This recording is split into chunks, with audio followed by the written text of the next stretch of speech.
My name's Alexis and this is X37 Adventures. This video comes to you in 3 parts.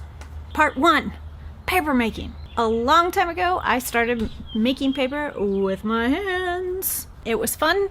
I learned it at school or artworks or something like that, and I had a blast with it. Papermaking is the thing that I most often refer to when comparing glass blowing to anything else I do. I really like the idea of glass blowing. I love watching glass blowing, but I took a class and learned glass blowing is not for me. Glass blowing is for people who can use tools to touch the materials they're working on. I, on the other hand, have the need to touch the material with my hands. My poor, very patient and very kind glassblowing instructor had to remind me time and time and time again not to touch the glass. It's molten glass. Don't touch it! So I learned that papermaking was much more my style than glassblowing. I've taught papermaking in the past, and now I'm going to start teaching it again this summer, actually starting this week, at the libraries. And if you want to hire me to do a party or something, you can. It'd be fun. Today I decided I should probably break out the papermaking stuff again and give it a try on a time limit, since I'm going to be on a time limit at the libraries. It worked beautifully, it was wonderful, and then I went and watered my mom's flowers, and I found some purple irises that needed to be deadheaded. They're wonderful. I've always wondered what color they would dye things. I learned. Blue, apparently. Not purple. I don't know where the red goes, but not into the paper. It was really cool to see the blue pull away and dye the entire vat of water. It was so cool. Part 2, purple irises and my dad. Let's talk for just a moment about how my dad was quirky and genuine, and I loved it.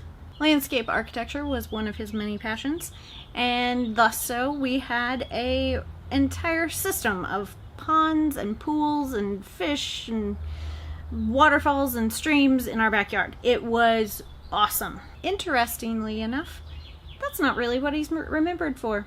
At least not in the discussion that Megan and I had this weekend. Instead, he is remembered for his beautiful irises. He lined the sidewalk beside our house with them, and it was gorgeous. And when Megan sees an iris these days, she thinks of my daddy-o, which makes me happy. He is especially remembered for the purple ones. Why purple, you ask?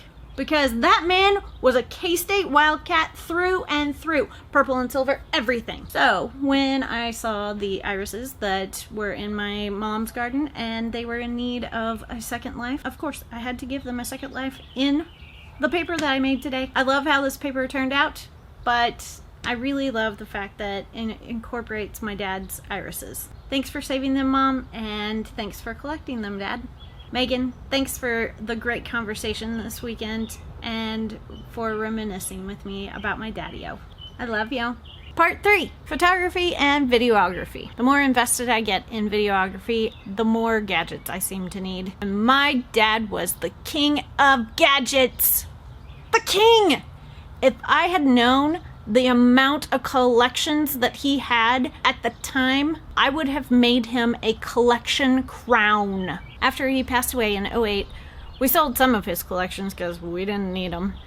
But my sister and I are both interested in photography, and I'm now interested in videography, and so we kept all the camera stuff. And plus some of it was from my grandfather, and that was pretty cool too. Some of the things that are included in this collection are pretty cool cameras, but some of them are just plain old gadgets. I have been on the hunt for after doing videography for Nick and Taryn's wedding, I have been on the hunt for a handle bracket with a hot or cold shoe attachment to it, because now I have lights and a microphone. My camera itself can only hold one of the two. So I went looking for in the collection here at my mom's house, and lo and behold, look at what I around. It's an L bracket with a grip, and it can hold my light.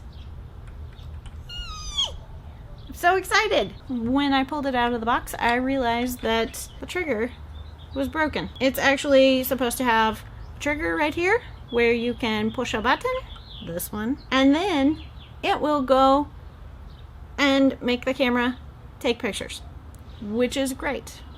But I actually don't need that anyway. So I'm really excited to say that I have a bracket. Yay, yay, yay, yay, yay, yay, yay! What am I gonna do with these pieces that came off of that bracket? Should I throw them away? No, I will not throw them away. What I am gonna do, I'm gonna take these bits off of it. I'm gonna take those bits and make earrings similar to these. Thank you, Daddy-O, for being such a great collector of things that I'm now interested in, and for instilling in me a passion for art. And thanks to Mom for keeping things that you don't use. So I appreciate that. Love you! Who has inspired your passions? Let us know in the comments below. Life is full of art and adventures. Go find yours. Thanks for watching, liking, subscribing, and sharing with your friends. Make sure to check out the rest of our channel here on YouTube and check us out over on Instagram as well.